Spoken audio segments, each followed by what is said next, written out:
I still remember the sound of those polished shoes clicking against the marble floor of Cook County Courthouse that morning in October 2023. Reporters lined the hallway with their cameras raised, whispering about Chicago's Drake dynasty and the so-called perfect marriage that was about to dissolve in public. I adjusted the sleeve of my black dress, the same one Richard bought for our 20th anniversary, back when he still wanted me to look like his trophy instead of his liability. Inside the hearing room, the air felt refrigerated. The light from the high windows struck the varnished wood table, where the will sat neat and lethal like a loaded document. Richard stood beside his lawyer, smiling for the cameras, his cufflinks catching the light. He leaned toward me with that familiar tone that once sounded charming and now dripped with calculation. "You'll get what's fair, Evie," which frankly isn't much.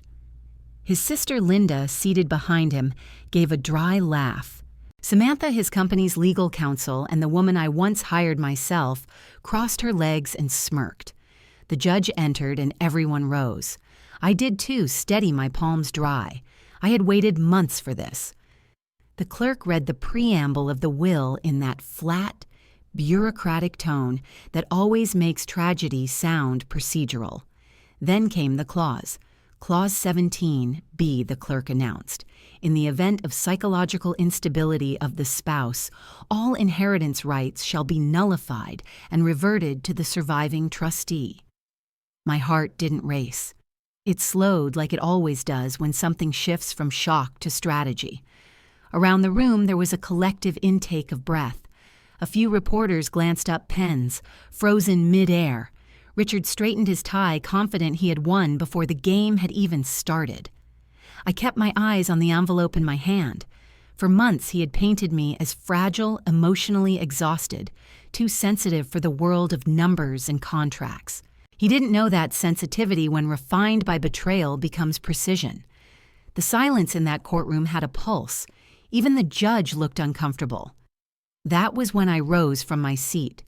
The wooden chair scraped softly against the floor, and all the heads turned. I placed the golden envelope on the table in front of me. The air seemed to shrink. "You know, Richard," I said, keeping my voice even for someone who claims to love control, "you forgot to check the filing date." His brow furrowed. For a man who managed empires, he had never learned to read silence. I slid the envelope forward. Across the top, in clean blue ink, it read, "Supplemental Trust, filed June 2021. The same year, he started building his secret offshore account. A soft gasp rippled through the back rows. The judge's eyebrows lifted slightly. Richard blinked once, twice, realizing what that meant. The cameras clicked the sound like a swarm of small mechanical bees.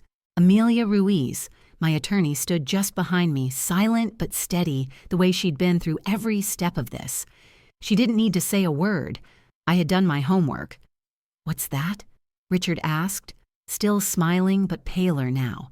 His lawyer leaned in, whispering. I caught the tremor in Richard's hand. "It's a supplemental trust," I replied, "filed and notarized 2 years before your little clause was born." Samantha whispered something to him, her voice breaking slightly. For the first time that day, I saw a flicker of fear cross his face, quick but real. He had built an empire on documents. He knew the smell of one that could end him. The judge gestured for the bailiff to bring the envelope forward. Cameras zoomed in, flash, click, flash. I folded my hands, the ring on my finger cold against my skin. I remembered every late night he said I couldn't handle money, every receipt he demanded I justify, every meeting where he introduced me as his wife, not the numbers person. And here we were, surrounded by numbers that would finally talk. The clerk opened the envelope. The seal broke with a crisp sound that echoed like the start of a verdict. The judge read the title page, lips pressing together, eyes widening just enough to tell me I had timed it perfectly. Richard's composure cracked. "This is ridiculous," he said, voice rising.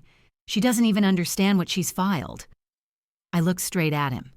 Maybe not, but I learned from the best. The judge called for order. The reporters leaned forward like a wave.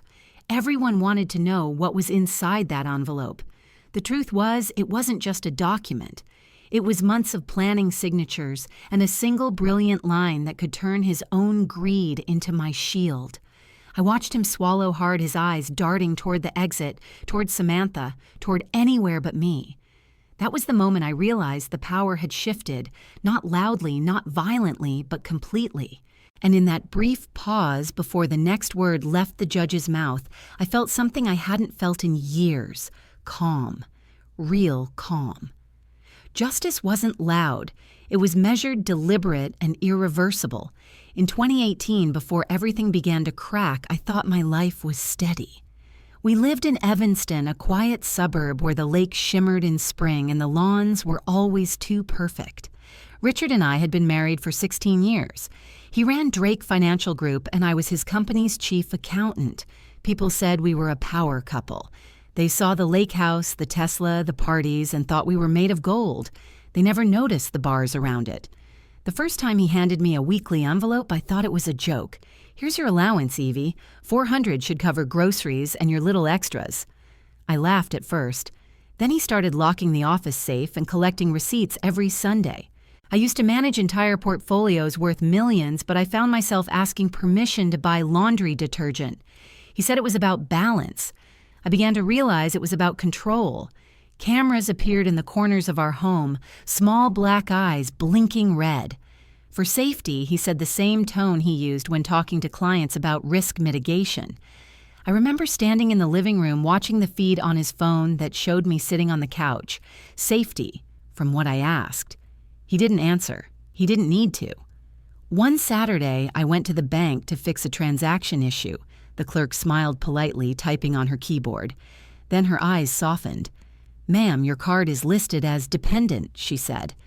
The word hung between us like static. I smiled, tight and mechanical. Dependent, sure, on my own patience. The clerk gave that awkward half-laugh people give when they sense something isn't right but can't intervene. I left the bank and sat in the car for 15 minutes staring at the steering wheel, trying to remember when exactly independence had turned into dependency. It wasn't always like this. When I first joined his firm, he used to say, "You're the only one I trust with numbers." I believed him. I built the systems that caught errors before audits. I balanced the accounts that saved the company 6 figures. But after his father died, something inside him hardened. Control became oxygen. His mother, Helen, once told me during Thanksgiving, Richard takes after his grandfather. Power never leaves a Drake willingly. She said it with pride. I heard it as a warning. Months later, I found an old document in Helen's attic, a draft of the grandfather's will. It was marked void, but it showed something shocking. Helen's original inheritance had been rewritten after her husband's death. She had been cut down to a fraction while Richard's name appeared as the sole trustee. When I asked her about it, she smiled sadly and said, "This family eats women alive. Just smile and keep the books clean." That sentence never left me. The pattern was there, only dressed in modern clothes. At dinners, Richard sat with his phone glowing beside the plate. I would talk about a new client, a potential expansion, and he would scroll through stock reports. The sound of the fork against his plate was sharper than any word. I noticed I had started measuring silence in minutes instead of seconds. Evenings became rituals of absence. I would pour wine, he would read emails, and between us there would be this invisible ledger of resentment. One night I looked down at my hand resting on the table. The wedding ring gleamed under the chandelier, perfect and cold. For the first time it felt like a handcuff. In the office he began excluding me from meetings. "It's easier if the men handle the clients," he said. When I asked for clarity on a tax adjustment, he brushed it off. "Leave the heavy math to me, Evie. You handle the reports." I was the one who had built those reports, but I said nothing. I learned that silence was cheaper than confrontation. Silence kept the peace, until it didn't. Late one Friday evening, while Richard was on a business trip to Dallas, I stayed in his office to reconcile year-end numbers. The safe was slightly ajar. I told myself it was none of my business, but curiosity in a marriage like ours is survival, not sin. Inside the safe under folders labeled Drake Holdings, I found a file marked Investment Signatures. I opened it. My handwriting stared back at me from the page, but the signature wasn't mine. It was a near-perfect imitation forged on a joint investment authorization form for a Cayman account. The transaction date matched the week he told me he was finalizing a charity audit. My pulse slowed, not quickened. I'd learned to breathe through panic. I placed the file back exactly as I found it, aligning the corners. My reflection in the glass cabinet looked composed, almost indifferent, but something irreversible had shifted. He hadn't just controlled me, he had impersonated me. That night, I sat on the edge of our bed, watching the city lights through the window. I thought of all the times he corrected my grammar in public, all the times he dismissed my questions with "you wouldn't understand." Every dismissal had been a quiet rehearsal for this moment. My mind began cataloging every document, every statement, every account password. Numbers were loyal.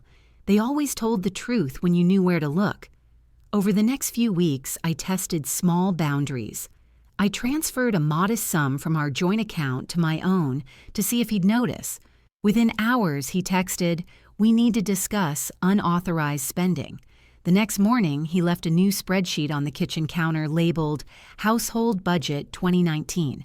The last column read, "Compliance Evelyn." That was when I understood he wasn't just controlling money, he was auditing me. Yet outwardly, we looked flawless. Our neighbors waved our Christmas cards, glowed with curated joy. I kept smiling for photos, perfect posture pearls, and polite laughter. Every frame was a lie, but I learned to hold the pose. By early 2020, I began keeping a private log stored in cloud drafts under a false name. Every receipt, every email, every instance of financial manipulation. It wasn't rebellion yet. It was evidence in incubation. When people ask later why I didn't leave sooner, I will tell them this leaving a man like Richard isn't an exit. It's a strategy, and strategies take time. On a snowy evening in February, he came home early, smelling of cologne that wasn't his. He poured a drink, sat down, and said casually, "You should rest more, Evie. You've been looking unwell." I met his eyes. Maybe I'm just seeing clearly for the first time. He laughed, that dismissive sound that made me feel invisible. But as he walked past, I noticed he locked his office door again. The key glinted in his hand. A week later, when he left for a conference, I used the backup key he didn't know existed. I opened the safe again, calm as a clerk. The document with my forged signature was still there. This time I scanned it. I saved the copy to a flash drive labeled Recipes. I replaced the file, locked the safe, and went downstairs to make coffee. The kitchen smelled of vanilla and control. As the coffee brewed, I looked at the steam rising and thought of Helen's words. This family eats women alive. Maybe, but they had never met one who knew how to bite back. By June 2023, the summer heat in Chicago carried that sticky heaviness that makes everything feel slower.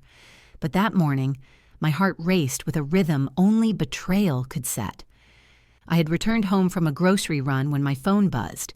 It was the house line, a voicemail notification blinking. Richard never used the house line anymore.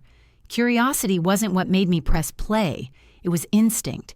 His voice filled the kitchen low and smug. Once the mental health clause activates, she loses everything. A pause. Then Samantha's voice, lighter but sharp. "You're sure the evaluator will sign off?" Richard's laugh followed. "Money makes certainty easy." I stood there holding the phone, staring at the stainless steel refrigerator like it might tell me how to breathe. I didn't cry. I laughed short and dry. He just gave me a timeline, I whispered. That same afternoon, I called an old friend I hadn't spoken to in years, Thomas Avery. We met back when I was in corporate accounting before I ever became Mrs. Drake. He worked now as a senior analyst downtown in the Loop, the kind of man who still remembered where the bodies of bad money were buried. We met at a cafe across from his office. He arrived with his usual slightly crooked tie and the smell of espresso on his breath. "Evie Drake," he said, half amazed. "You're still in the game." I smiled. Something like that. Over coffee, I told him what I found: the forged signatures, the claws, the cameras. He listened, scribbling notes on a napkin like we were planning an audit. "You think he's hiding something offshore?" he asked. I don't think I said. "I know." He leaned back, tapping his pen. "Give me 3 days." He didn't need more. 3 days later, he called. "You might want to sit down for this," he said.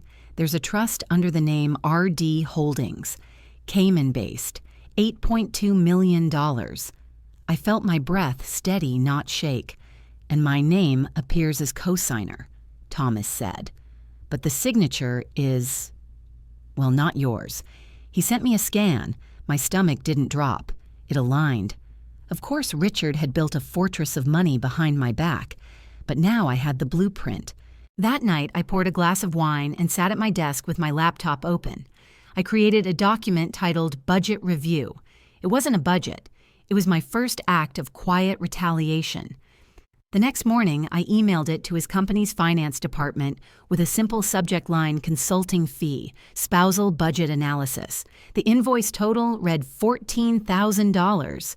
Richard signed off without blinking. When I saw the payment confirmation hit my account, I smiled.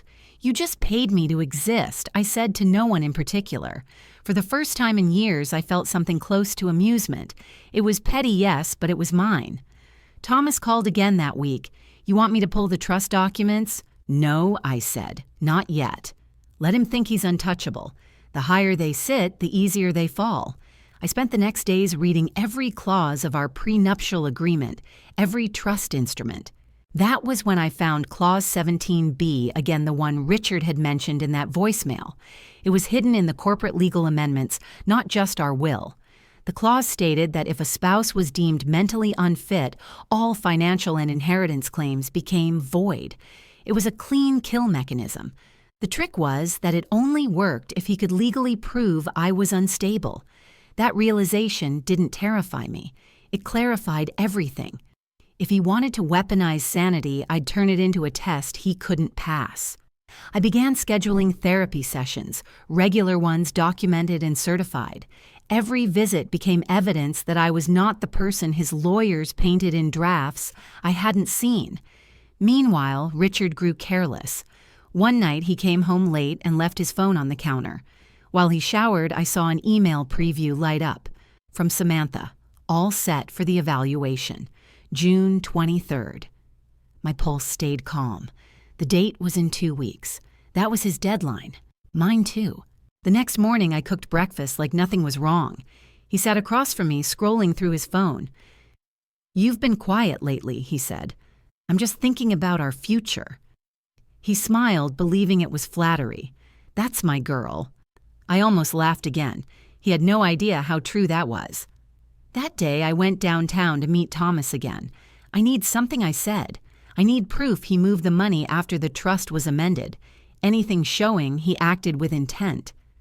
Thomas frowned. "That's dangerous ground, Evie." "So is staying married to a thief," I replied. By afternoon, he sent me a screenshot. Transfer logs from RD Holdings to a Shell LLC.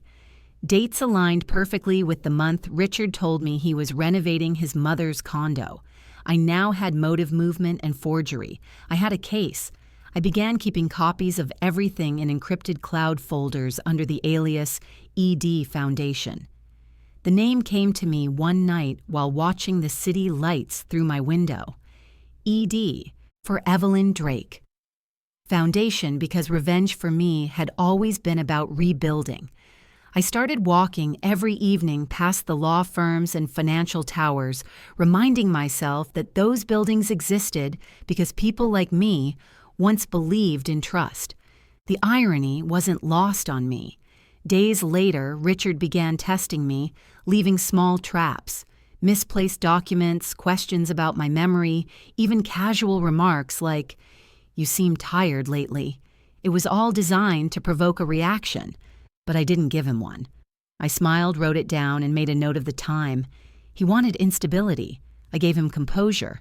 The more he tried, the calmer I became. That calm unnerved him. One evening, I found him pacing the study, murmuring into the phone. "She's too quiet," he said. "It's unnatural." I almost wanted to thank him for noticing. The tension built quietly. Each day was a waiting game.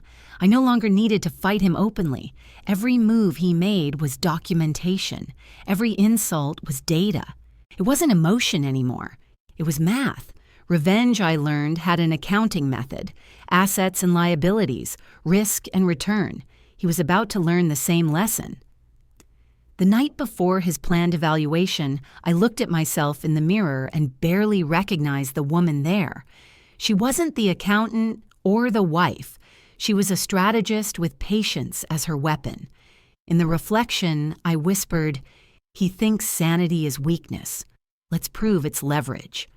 When the phone rang again the next morning, it was Thomas. "I found something else," he said. "Your name appears as trustee for a second file linked to RD Holdings, but this one is dormant."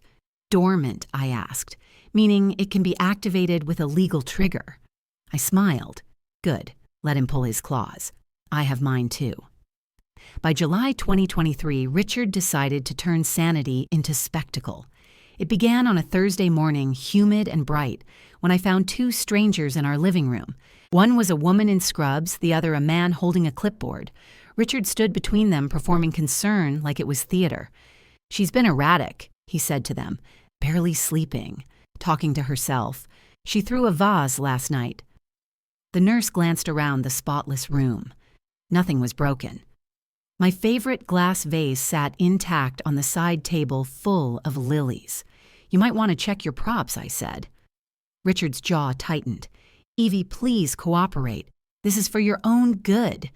The man with the clipboard murmured about a possible temporary evaluation. I stared at him, then at the paramedics arriving behind them. "If I'm crazy," I said evenly, "I'd like to pick which clinic has better Wi-Fi."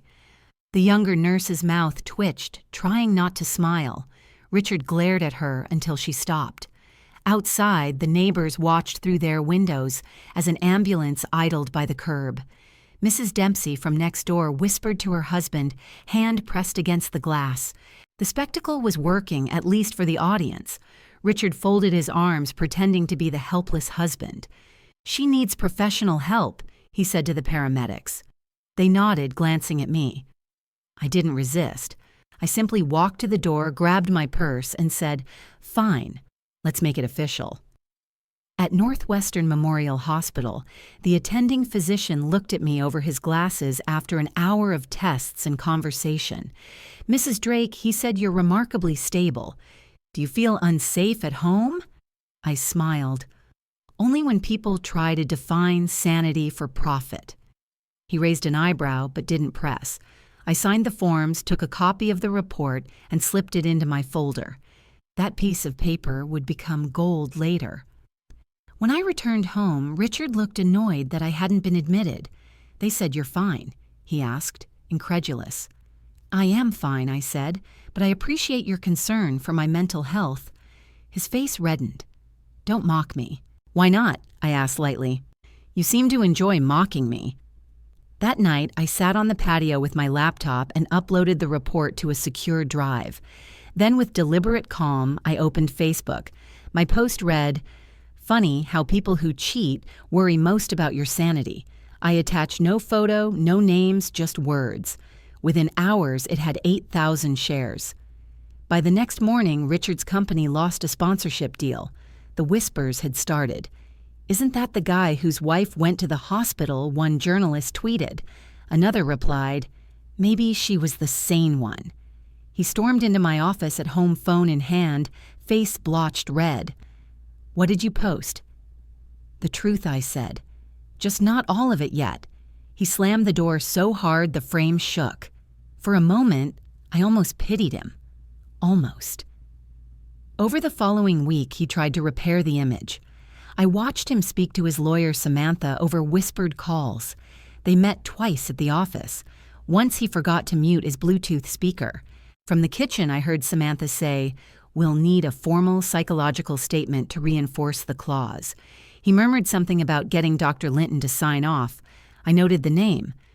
2 days later, an envelope arrived. Inside was a printed form titled Psychological Evaluation Request. It bore my name and Richard's, along with a line for the attending professional's signature. I noticed something strange. The signature line was already filled. Dr. Linton's name, but the handwriting didn't match the earlier hospital report. I compared them. The strokes were different, less practiced. My stomach turned, not from fear, but recognition. The signature looked familiar. Later that night, while Richard slept, I scanned both documents into my computer and zoomed in. The T in Linton's signature curved exactly the same way Samantha's did when she signed her legal briefs. I had seen it dozens of times on firm memos. The revelation hit like quiet thunder. The person who supposedly evaluated me for mental instability wasn't a doctor. It was his lawyer. Samantha had forged the signature. I laughed softly to myself. The system was folding in on itself. I printed the fake evaluation, stapled it neatly beside the real hospital report, and labeled the folder Sanity Exhibit. I slipped it into the bottom drawer of my filing cabinet right under tax records. In the morning, Richard acted as if nothing had happened. He made Coffee read the paper and said, "We should plan a weekend getaway. Somewhere quiet." I nodded. "That sounds perfect. I'll bring the files." He didn't notice the edge in my tone. When he left for work, I stood by the window watching him pull out of the driveway. For years, I had thought of control as his greatest weapon. But now I realized control could also be the bait. Let him think I was calm. Let him think I had accepted it.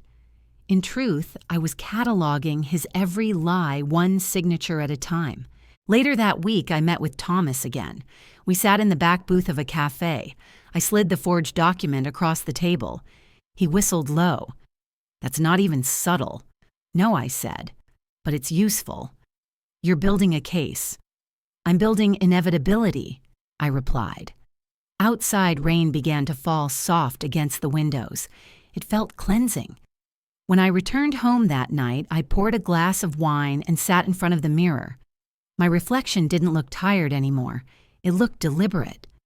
Richard thought he had humiliated me. What he didn't realize was that I was turning humiliation into architecture. Every accusation, every forged paper, every lie each became a brick in the wall I was building around my truth. The claws he created to destroy me would become the trap that exposed him. I whispered to the reflection, "You wanted a performance, Richard. Now watch the show." The morning I met Amelia Ruiz, the sky over Chicago was the color of wet steel. I waited in her office on the 32nd floor of a building lined with marble and quiet authority. She was late, which I took as a good sign. People with real power rarely hurry. When she finally entered, she wore a charcoal suit, silver hair pulled into a perfect knot, glasses hanging from a chain. Her voice carried the calm of someone who had already seen too many broken marriages and too many men who thought money made them immortal. "Evelyn Drake," she said, shaking my hand firmly. "You're the one who made that Facebook post that tanked a sponsorship deal, right?" I nodded. "I suppose that's me." "Good," she said, sitting down. "Means you already understand leverage." I slid the folder across her desk. Inside were the forged documents, the fake psychological evaluation, and copies of the offshore transfers Thomas had found. Amelia flipped through them, slowly nodding once in a while. When she reached the bottom, she leaned back. "You're not crazy," she said. "You're methodical. That's better." "Richard thinks I'm unstable," I said. "Good," she replied. "Let him keep thinking that. It'll make what we do next easier." I frowned. I thought this would be a divorce case. She smiled faintly. "We don't fight men like Richard in marriage court. We fight them where it hurts probate court. That's where his ego and his money live." The phrase hit like a blueprint falling into place. Probate court controlled the estates, the trusts, the foundations. If we attacked there, we wouldn't just expose him. We would dismantle him legally. Amelia began to map out the plan on a yellow pad. Step 1, Let him believe I wanted reconciliation. Step 2, collect data, not drama. Step 3, create a supplemental trust document dated June 2021. The counter clause, she said. It will act as a legal firewall. If he tries to invoke the mental health clause, your document supersedes it. I exhaled slowly. You can do that.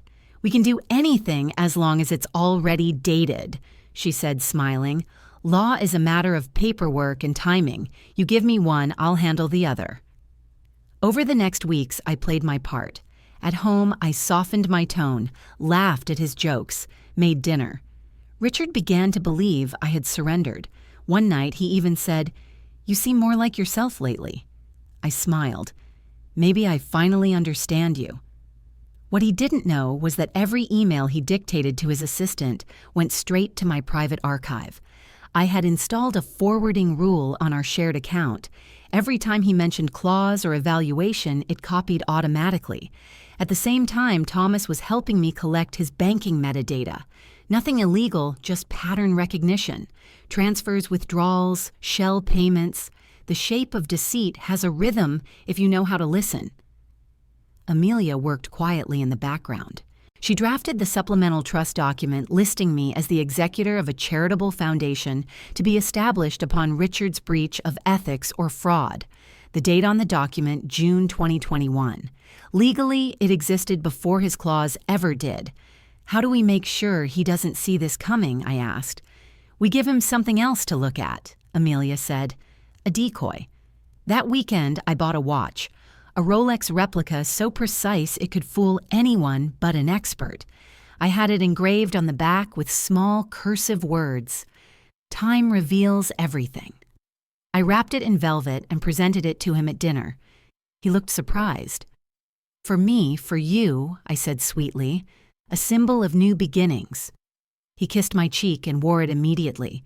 The next morning, he took photos of it, posted them online, tagged his company, and wrote, "Success is about time well spent." 3 days later, a fashion blogger identified it as counterfeit. The story spread fast. Memes followed. Fake Time Rick trended on Twitter. Even his business partners joked about it in a meeting. I watched from across the room as he tried to laugh it off, his pride bruised publicly. A small, perfect wound. Amelia called that evening. I saw the news, she said. Karma runs on Swiss timing. I laughed for the first time in months. That was just the appetizer, I said. The main course is still cooking. From there, our coordination became surgical. Amelia arranged for copies of my medical evaluations and the real psychologist's signature to be notarized and sealed. Thomas cross-checked bank statements to ensure we could prove willful concealment. I started keeping a calendar titled Richard's Errors. Every entry had a date, a quote, and a witness. Control once his domain had become my craft. The irony wasn't lost on me. One evening in late August, he poured wine and said, "You know, I've been thinking. Maybe we should renew our vows. Show people we're strong." I nodded slowly. "That's a beautiful idea. Let's make it public." He smiled, pleased with himself, not realizing I meant public in the legal sense. I began discreetly recording conversations. Nothing emotional, just evidence. His casual remarks about money, about documents, about how easy it was to make people believe things. People trust what's printed, he said once. A signature is magic. I kept that line in a folder labeled irony. Each night I rehearsed composure in the mirror, practicing for courtrooms that hadn't yet been scheduled. Revenge, I realized, wasn't rage. It was patience shaped into precision. Amelia said the same thing during one of our late-night calls. Anger burns fast, she said. Strategy burns clean. By mid-September, everything was in place. The supplemental trust sat safely with Amelia, time-stamped and sealed. My evidence folders were backed up in 3 separate drives. Richard believed peace had returned. He was planning a dinner party for our anniversary in October. Invite everyone, he said. Let's make it a celebration. I smiled as I poured him another glass of wine. Oh, it will be, I said. In my mind, I saw the courtroom already.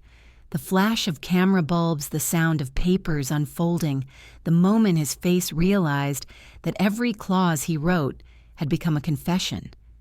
That night, before bed, I glanced at the Rolex still sitting on his nightstand. Its fake gold gleamed faintly under the lamp. I whispered to it, "Time really does reveal everything." October 2023 arrived cold and sharp, the kind of Chicago morning that bit through wool and nerves alike. The Cook County Courthouse loomed ahead, gray and indifferent, its stone face reflecting the pale sun. By the time I stepped inside, the corridor buzzed with murmurs. Reporters lined the walls like vultures waiting for a fall. Cameras flashed. As I passed each burst of light, a question I refused to answer. Amelia walked beside me, calm as ever, her briefcase clasped like a weapon. "Remember," she murmured, "you don't need to shout to win." In the hearing room, every seat was filled. The air was heavy with perfume paper and performance. Richard stood at the front with his lawyer Samantha, both of them polished and smug. His navy suit gleamed under the fluorescent lights. "Let's keep it civilized," he said loudly, just enough for the crowd to hear. I sat at the opposing table, hands folded, face still. Inside my pulse was a steady metronome. Amelia leaned slightly toward me. "Timing," she whispered. "Always timing." The clerk called the session to order, and the hum of voices dimmed. The judge, an older man with a face like weathered stone, took his seat. "We are here for the reading and execution of the Hendress estate and associated trusts," he began. Samantha stood first, oozing confidence. "Your Honor, my client has submitted the official will and testament amended under Clause 17B of the marriage agreement." She handed over a thick folder sealed in blue. The judge nodded and opened it. As he read, I watched Richard's reflection in the polished table surface. His lips twitched upward as the words unfolded. "Under the condition of mental instability, all rights of inheritance of Mrs. Evelyn Drake Hendress are hereby revoked. The estate shall transfer solely to Mr. Richard Hendress and his designated foundation." Gasps rippled through the room. Even the reporters at the back leaned forward. Samantha turned slightly, her smirk as sharp as glass. Richard's voice broke the silence, smooth and satisfied. "It's unfortunate, really, but we must respect legal documents." The judge looked at me. "Mrs. Drake, do you wish to contest?" I rose slowly, my chair scraping softly against the floor. "Yes, Your Honor. I request that the court also review a supplemental trust document filed June 2021. The courtroom rustled again. Richard frowned, confusion flickering across his face. "That's impossible," he muttered. Amelia opened her case and pulled out a folder stamped and sealed. She walked forward and handed it to the bailiff. "Your Honor, this is the supplemental trust referenced by Mrs. Drake. It has been duly notarized and verified." The judge adjusted his glasses, reading in silence. Each second stretched thin. Samantha shifted uncomfortably. Richard glanced at her eyes, demanding reassurance. None came. "This document," the judge said, "at last appears to predate Clause 17B by nearly 18 months. Amelia stepped forward. "Correct, Your Honor. It was filed in June 2021 and contains an active counterclause." A counterclause the judge repeated. "Indeed," she said. "Allow me to direct your attention to Section 12, Paragraph 4. He read aloud, voice cutting through the air. "If any fraudulent action is taken under pretenses of mental instability, all assets, holdings, and estates under the Hendress name shall transfer to the ED Foundation to be managed by Mrs. Evelyn Drake Hendress." The silence that followed was electric. I could feel every heartbeat in the room synchronized in disbelief. Richard's face drained of color. Samantha stood abruptly. "Your Honor, this is absurd. This trust cannot supersede a later clause without express court validation." Amelia smiled faintly. "Which it has. Filed, recorded, and confirmed before the date of Clause 17B's creation. Fraudulent amendments cannot nullify prior valid trusts." The judge looked at her, then at Richard. "Is that accurate, Mr. Hendress?" Richard's lips parted, but no sound came. Samantha whispered something hurriedly, flipping through her folder, searching for a rebuttal that didn't exist. "Your Honor," she said finally, her voice tight, We need time to verify authenticity." "Authenticity," Amelia said, her tone cool. "Your client signed it himself, twice." The judge nodded slowly. Indeed, his signature appears on both the filing and the acknowledgement page. The reporters' pens scratched furiously. Camera lenses clicked like rain. Richard stood now, his hands trembling. "This is some kind of manipulation," he snapped. "She forged this." I met his gaze for the first time that morning. You would know a forgery when you see one. Laughter rippled faintly from the back benches before the judge raised a hand for silence. "Mr. Hendress," he said firmly, "control yourself." Amelia continued unflinching. "Your Honor, this court must also consider that the fraudulent amendment used to revoke Mrs. Drake's inheritance was filed under false pretenses of mental instability. Evidence has been submitted showing fabricated medical documents, including a forged psychologist's signature." The judge's brow furrowed. "Is that true?" "It is," Amelia said. "The signature belongs to Ms. Samantha Reed, counsel for Mr. Hendress." Gasps spread like wildfire. Samantha froze her pen, falling from her hand. The judge looked up sharply. "Ms. Reed, is this accurate?" She stammered. "Your Honor, there must be some mistake." "Indeed there was," Amelia said evenly, "a very deliberate one." Richard turned toward Samantha, eyes wide with fury. "You said it would hold," he hissed under his breath. She whispered back, "You said no one would check." Their voices were low, but the microphones caught every word. The judge's gavel struck once. Order. Amelia stepped back, her point made. The tension in the room thickened until it felt almost tangible. I could hear the faint hum of the fluorescent lights overhead. Then the judge spoke again, deliberate and clear. "Given this evidence and the precedents of the Supplemental Trust of 2021, this court recognizes the ED Foundation as the primary beneficiary of the Hendress estate." A collective intake of breath followed. The words echoed through the chamber like the sound of a verdict already immortalized. Richard slumped slightly, his composure cracking. "You can't do this," he muttered. "You can't just take everything." I looked at him, calm, steady. "I didn't take it. You gave it away when you tried to prove I was insane." The judge stood, closing the folder. "Court will reconvene after lunch for asset allocation." He turned to the reporters gathered near the door. "No comments until proceedings conclude." But the whispers had already begun. She outsmarted him. He forged documents. She built her own foundation. As Amelia gathered the papers, she leaned toward me. "This is the part where silence is power. Let him unravel on his own." I nodded. Outside, the courthouse flashbulbs exploded again. Voices shouted my name, asking for statements, for feelings, for victory quotes. I said nothing. The wind tugged at my black coat as I stepped into the light. Behind me, I heard Richard's voice echo faintly through the marble hall. It was the sound of a man realizing the empire he built on control had finally slipped from his grasp. Inside the folder Amelia carried the Supplemental Trust rested quietly a single sentence of justice, written 18 months before anyone thought I would need it. The words that had changed everything were still ringing in my mind. If any fraudulent action is taken under pretenses of mental instability, all assets transfer to the ED Foundation. For the first time in years, I breathed freely. I had not just won a case. I had rewritten the terms of survival. The courtroom was standing room only when we returned after recess. The press had tripled. The air felt dense electric, as though the marble walls themselves were waiting for the blow. Richard sat stiffly beside Samantha, both pretending calm, while their eyes darted toward Amelia's briefcase. She placed it on the table, clicked it open, and said quietly, "Your Honor, before we proceed with the ruling, the defense requests to introduce one more piece of evidence." The judge raised an eyebrow. "Proceed."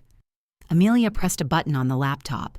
The speakers crackled, and then Richard's voice filled the room. "She'll get nothing if the clause stands," he said, casual and cruel. A pause, then Samantha's voice followed, smooth and cold. "We can fake the report. It's easy." The silence that followed was the kind that rearranged reputations. Richard's hands twitched on the table. "This is taken out of context," he snapped. The judge leaned forward. "Context will be examined, Mr. Hendress. Play the rest counsel." Amelia let it run another 20 seconds, enough for Richard to laugh in the recording, the sound echoing like arrogance carved into audio. The judge's face hardened. "Do you deny this is your voice?" Richard's throat worked, but the only sound was a strained, "No, Your Honor." Amelia turned to the bench.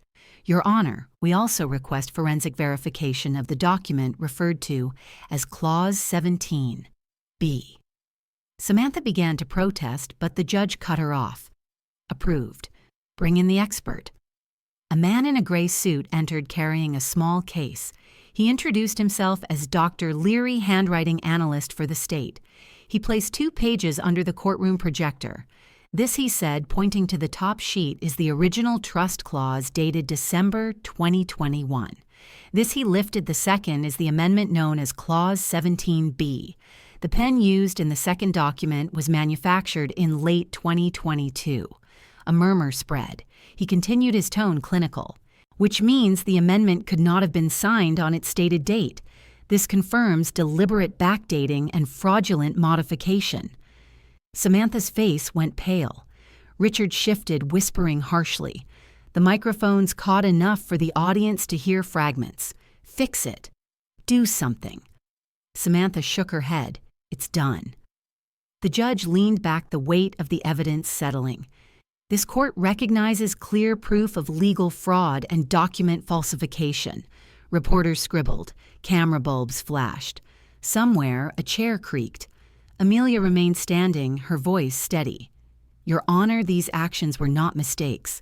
They were strategic attempts to discredit a woman and steal her rights under the pretense of instability.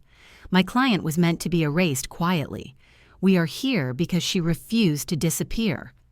The judge nodded slowly. "Proceed to closing statement." I rose, my palms cool, my breath even. "Your Honor, I said for years I was told that control was love. That silence was grace. But silence only protects those who lie the loudest. I was never unstable.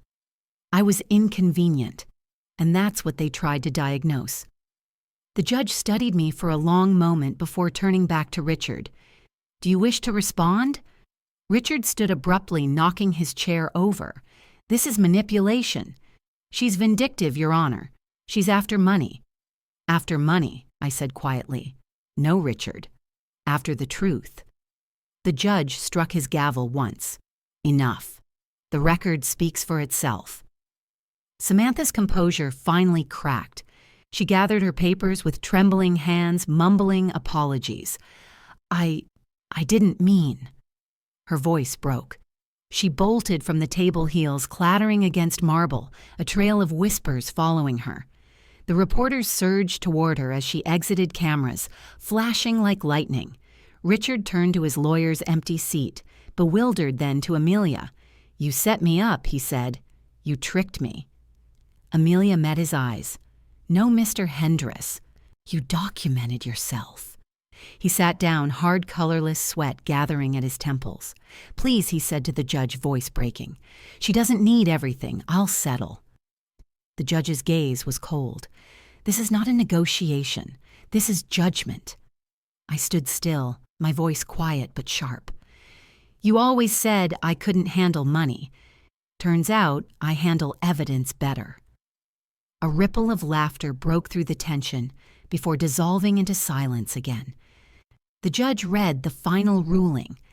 Given the confirmed evidence of forgery, perjury, and coercive manipulation under Clause 17B, this court hereby declares the amendment fraudulent. All assets revert to the ED Foundation effective immediately. My name echoed across the courtroom, not as accusation, but as authority. The reporters rose to their feet. The flashes intensified, a storm of light swallowing the moment whole. Amelia placed a hand on my arm. "It's over," she said softly. "Not yet," I whispered. Richard's lawyerless figure sat frozen, the realization slowly calcifying behind his eyes. He whispered something under his breath, a plea no one could hear. The judge gathered his papers and stood. "This hearing is concluded." His gavel struck once final and absolute. Outside, the courthouse steps were flooded with cameras and questions. "Mrs. Drake, is it true you planned this from the start? What will happen to the Hendris Foundation? How does it feel to win?" I said nothing. I only looked toward the skyline. Justice didn't need to be loud. It only needed to be witnessed. Behind me, the heavy doors closed, sealing the echo of the verdict inside. In the hallway, Amelia's assistant handed her a tablet showing the first headlines already appearing online. "Fraud exposed in Hendris case. Businessman loses fortune to wife's foundation after court scandal." Amelia smiled faintly. "You just changed a precedent." "No," I said. I just reminded them who they underestimated. As we stepped outside, the cold October air hit my face like a baptism. Reporters kept shouting questions, their words blending into noise. Somewhere behind me, I heard Richard calling my name, but it no longer belonged to me. The marble stairs beneath my heels felt lighter than they had in years. In the reflection of the courthouse window, I caught my own image. Black coat, steady eyes, a woman finally untethered from someone else's story. Justice, I murmured, doesn't roar, it records. And for the first time, I understood the real meaning of victory. It wasn't triumph or revenge. It was proof that truth, when documented with patience, becomes its own kind of power. November 2023 arrived with the kind of silence that follows a storm too big to name. The city moved on, but the headlines didn't. Every morning, the same phrase appeared above the fold in black print: "Chicago mogul faces fraud charges." The picture beneath showed Richard leaving the courthouse gray-faced, surrounded by microphones. His jaw was clenched, but the arrogance was gone. The camera had caught what years of marriage had taught me to read a man finally realizing his reputation was a currency that could go bankrupt. His accounts were frozen within a week. The bank statements, once guarded like crown jewels, were now state property under investigation. Credit cards declined. Board memberships suspended. Even the Hendris Foundation website went dark overnight, replaced with a single statement from the trustees: "Operations temporarily suspended pending legal review." Linda, ever the survivor, began liquidating her shares, at a loss her lawyers calling it protective distancing. Samantha, stripped of her law license, vanished from the city within days. Someone spotted her crying outside the courthouse the morning after the ruling, wearing a trench coat 2 sizes too big. Her firm issued a single-sentence press release: "Ms. Reed is no longer affiliated with this practice." That was it. No apology. No defense. Just erasure. Richard, on the other hand, refused to disappear quietly. He tried to hold on to the last vestiges of status: his golf club, his weekend rituals, the illusion of belonging. But even there, the walls were closing in. One morning, as frost covered the greens, he arrived at the club only to find his access card declined. The manager met him at the entrance, polite but firm. "I'm sorry, Mr. Hendris, but until your legal matters are cleared, the board has decided to suspend your membership." Richard stared at him, disbelief flickering into panic. "I've been a member for 20 years. The man's expression didn't change. "Rules are rules, sir." Later that afternoon, one of his old friends texted him, "Sorry, Rick, bad press. Rules are rules." Richard replied within minutes. Even Tiger Woods got a second chance. Someone leaked the screenshot. By evening, it was everywhere: Twitter, Reddit, local talk shows. The meme spread like wildfire, his face photoshopped onto Golf Magazine's captions, reading "Second Chance Rick." He became a punchline in the same circles that used to toast him. It was cruelly poetic. He'd built his world on perception, and perception had turned on him. I watched it unfold from the quiet of my small apartment, sitting by the window with a cup of tea. The news anchors spoke in the tone reserved for public figures who had fallen from grace professional pity wrapped in polished diction. Once considered one of Chicago's most influential investors, Hendress now faces a federal investigation into document tampering and trust fund misappropriation. They called it misappropriation. I called it justice doing paperwork. I turned off the television, the room settling into stillness. For the first time in months, I wasn't angry, just tired. But beneath the fatigue, there was something cleaner in absence, where fear used to live. Amelia had warned me about this phase. After victory, she'd said, comes the quiet. You'll think it's emptiness, but it's peace. She was right. My phone buzzed constantly with messages from acquaintances and strangers. Some congratulated me, others begged for interviews. I ignored them all. The only person I texted back was Amelia. We did it. She replied 5 minutes later, correction, you did it. I just brought the stapler. Outside, the first snow began to fall. The city lights reflected on the glass like scattered stars. I remembered the nights when I used to pace the floor rehearsing apologies for things I hadn't done. Now there was nothing left to explain. Justice didn't need my words anymore. It had signatures, dates, verdicts, proof in ink. I thought about Richard sitting somewhere in his penthouse filled with furniture too expensive to comfort him. Maybe he was drafting statements calling favors or plotting redemption. Maybe he was just staring at the silence, the one he used to fill with noise and power. I knew that silence well. It's what happens when control collapses. I turned the volume on my radio down low. A reporter was summarizing the case, again ending with a quote from an anonymous legal source. Justice doesn't always roar, the voice said. Sometimes it just signs a verdict. I smiled. That line would make headlines too, but they didn't know where it came from. It was something I had said to Amelia months ago, back when this was still a war of shadows. Now it was just fact. Outside traffic moved slowly through the snow. Life kept going. The city didn't stop for one fallen man or one woman who finally stood her ground. It just recorded, archived, and moved forward, and that was enough. January 2024 brought the kind of cold that cut through layers and memory alike. The snow fell in slow, deliberate flakes outside my apartment window, softening the city that had once been the backdrop of chaos. I was reviewing documents for the Vail Project's new grant proposal when a knock came at the door. It was hesitant, uneven, the sound of someone unsure they should even be there. I opened it to find Richard standing in the hallway. He looked nothing like the man who had once dominated headlines and boardrooms.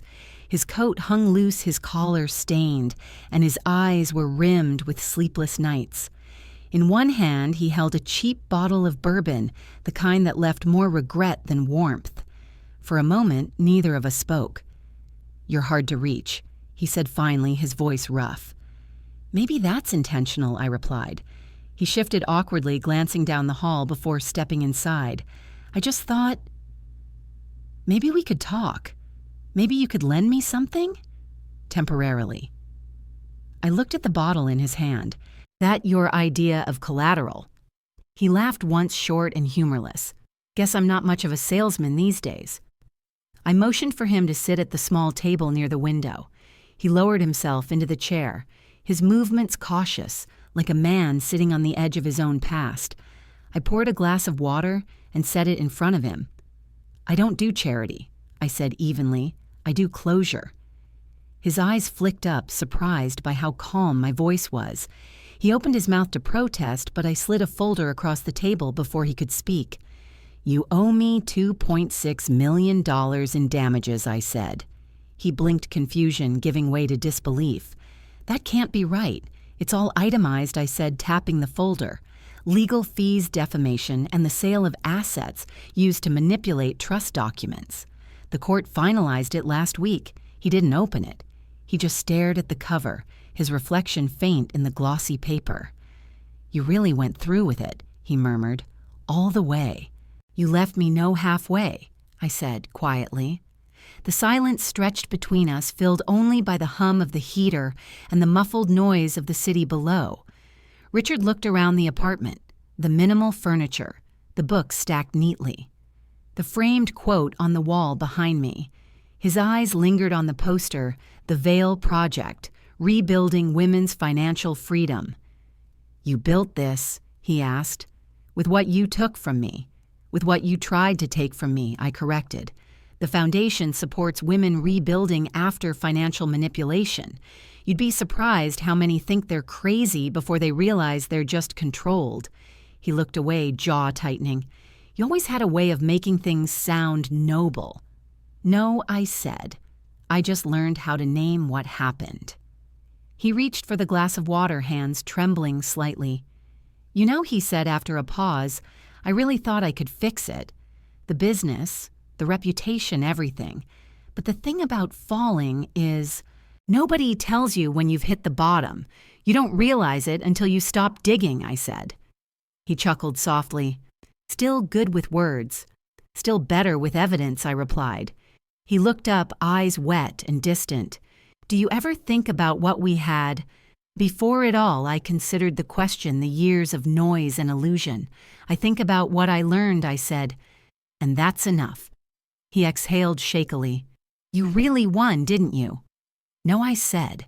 "I survived. There's a difference." I stood, walked to the counter, and picked up an envelope. "Here," I said, placing it beside the water. "That's a copy of the judgment. You can keep it. Consider it documentation of accountability." He stared at it, then at me. "You could have destroyed me more," he said quietly. "Why didn't you?" "Because destruction doesn't rebuild anything," I said, "and I have better uses for my time." He smiled faintly, the kind of smile that knows it's the last one it will ever give someone. "At least now," I said softly, "you can finally say I made you richer." He looked confused for a second, then laughed a raw, broken sound that turned into a cough. "You always did have a cruel sense of humor." "No," I said, walking to the door. "Just accurate timing." He stood slowly, gripping the back of the chair. "You know," he said, "you'll always be the smartest person I ever underestimated." "That's a long list," I said. He nodded, setting the untouched bourbon on the table. "Keep it," he murmured. "Something tells me you'll put it to better use." "I don't drink to forget," I said. "I remember too clearly." I opened the door, and the wind rushed in, carrying the smell of snow and distant traffic. He hesitated at the threshold, shoulders hunched. "Goodbye, Evelyn," he said. "Goodbye, Richard." He stepped out into the corridor, his figure shrinking with each echoing step. I closed the door gently behind him.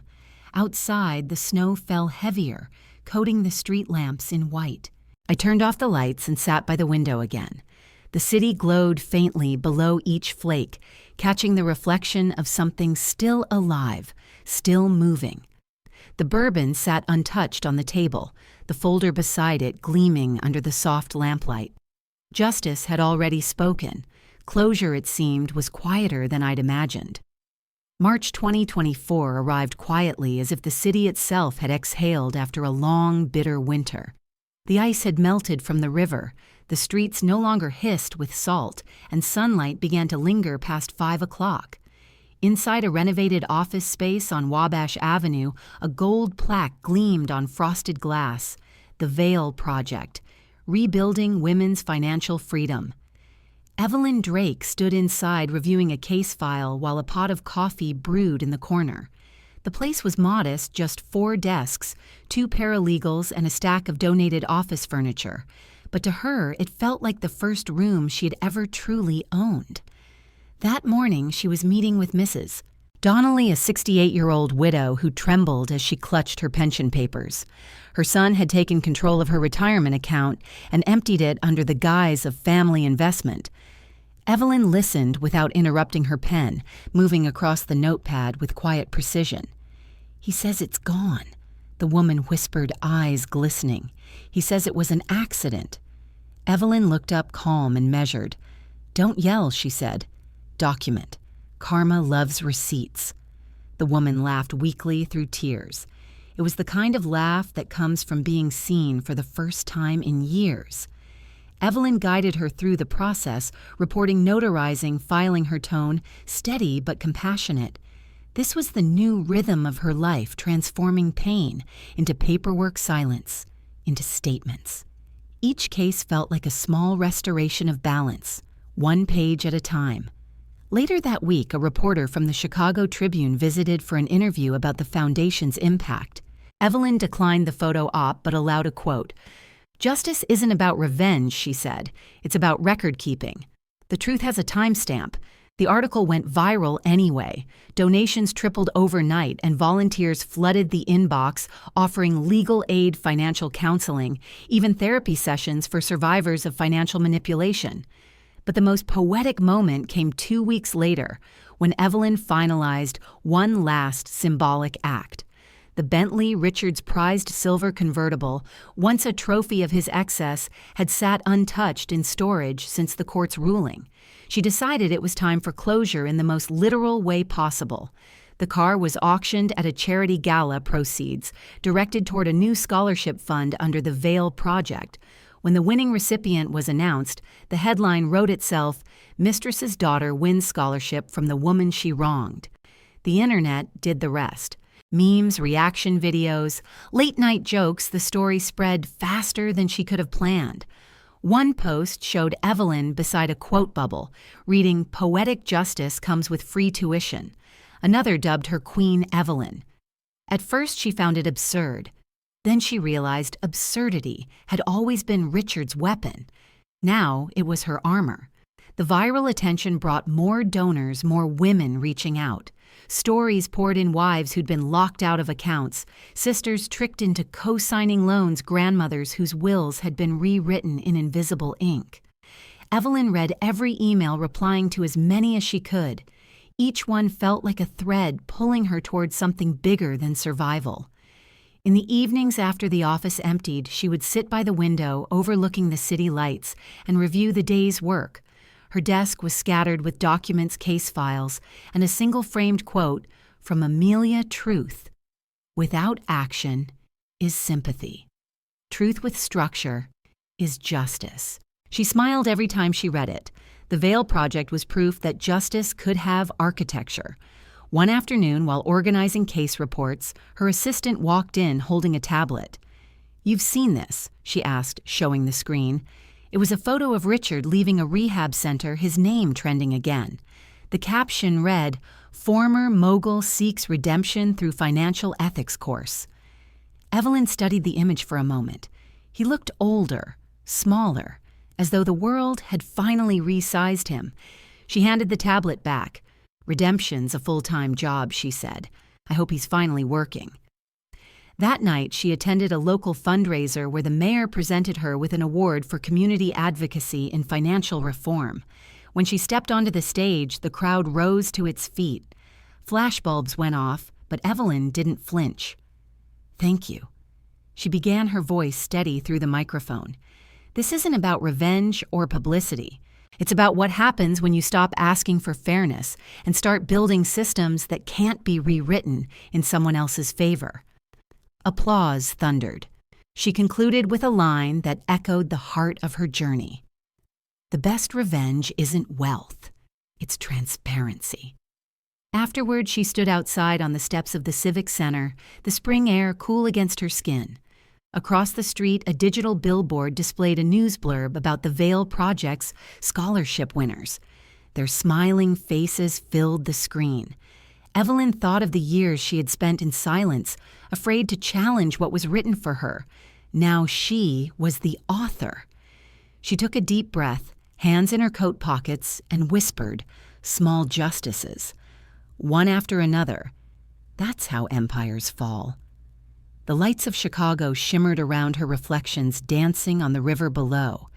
Somewhere out there, women were gathering receipts, reading clauses, and rewriting endings. Evelyn smiled. The world didn't need heroes. It just needed paperwork with purpose. April 2024 arrived with the kind of light that made even Chicago look gentle. The lake shimmered like glass, and the air smelled of thawed earth and renewal. News outlets were still running the same headline that had dominated the past week: former investor sentenced to 2-year suspended term for financial fraud. Richard Hendress had avoided prison but not disgrace. The footage showed him leaving the courthouse flanked by his attorney Silent as questions rained down from reporters. His hair was grayer, his face thinner, his expression one of a man who finally understood that reputation has an expiration date. The court called it leniency. The public called it mercy. Evelyn called it mathematics. Every action had a rate of return. That morning she stood in front of her old lakefront home, the house that once felt like a stage for someone else's performance. The iron gate still bore the ornate initials RH, but above it hung a new brass sign polished to a warm shine, home paid in full. She ran her fingers across the letters, the metal cool against her skin. Inside the room smelled faintly of lemon oil and memory. The furniture was simpler now. The walls, freshly painted white, reflected the spring light that poured through the windows. No cameras, no watchful eyes, just silence, soft and earned. She carried a tray into the kitchen, set out a porcelain teapot, and poured herself a cup. The steam curled upward, dissolving into the morning. On the counter lay the day's paper folded to the business section. The Veil Project surpasses 1 million in donations. Evelyn smiled faintly as she turned on the radio. The announcer's voice filled the air steady and bright. In other news, the Veil Project, founded less than a year ago by financial advocate Evelyn Drake, has reached a new milestone: over $1 million raised to support women recovering from economic abuse. The foundation plans to expand nationwide by summer. The sound of it felt unreal yet perfectly logical. She stirred her tea slowly, the spoon clinking against the cup like a small heartbeat. Outside, the cherry trees along the shoreline had begun to bloom. For the first time in years, Evelyn felt the simple weightlessness of existing without fear of interception. Every document, every line she'd written, every clause she'd defended it all, led here to a life owned entirely by choice. The phone buzzed briefly with a message from Amelia. "You see, justice accrues interest," Evelyn typed back, "and sometimes dividends." She placed the phone aside and walked toward the large bay window overlooking the lake. From there, she could see a group of joggers passing the pier, the city skyline mirrored in the water beyond. For a moment, she thought about Richard, where he was, what he was thinking, whether he still believed in luck. Maybe he was counting months or apologies. Maybe he was still convincing himself it wasn't all his fault. But Evelyn no longer needed that narrative. Closure wasn't a story. It was an audit, the kind that balanced itself when truth finally entered the ledger. She turned off the radio, leaving the soft murmur of wind and waves in its place. Her gaze drifted toward the bookshelf across the room, lined with ledgers and letters, old tax returns, legal documents, the framed copy of the court's ruling. Beside it sat a new edition, a photo from the Veil Project's first graduation ceremony. A dozen women holding certificates, smiling with the kind of pride that no settlement could buy. She reached for it, brushing her thumb along the edge of the frame. "This," she murmured, "is the real inheritance." On the table nearby, an unopened envelope rested beside her teacup, a letter from a national bank offering sponsorship for the foundation. The irony wasn't lost on her. The same industry that once ignored women's voices was now asking for a partnership. She smiled to herself. That was the quiet revolution, making the system pay attention by making it pay forward. The sun climbed higher, filling the kitchen with light. The clock ticked softly. Evelyn sat down, took a sip of tea, and let the warmth settle. She thought about all the people who had written to her since the trial ended. The letters from strangers thanking her for speaking publicly, for naming the invisible thefts that left no bruises but countless scars. Every one of them said the same thing in different words: "I thought it was just me." That was why she built the Veil Project, to remind them it never was. Outside, the breeze shifted, sending petals drifting across the lawn. She watched them swirl in the sunlight, tiny testaments to renewal. For years, she had chased justice like something distant and unreachable. Now she understood it had always been cumulative, each act, each truth, each refusal to stay silent, adding up quietly until the scales tipped. She leaned back, eyes closing for a moment, the light falling across her face. Turns out, she whispered to herself, Revenge compounds interest. The line lingered in the room, steady and certain. Then she reached for her phone, opened her social page for the Veil Project, and typed a new post. If you believe justice always pays interest, like and share this story. Tell me, how would you spend $8 million in karma? She hit publish the screen, glowing faintly in the morning sun. The lake outside shimmered like a sheet of gold. Evelyn smiled, not because the world was fair, but because she had learned how to balance the books.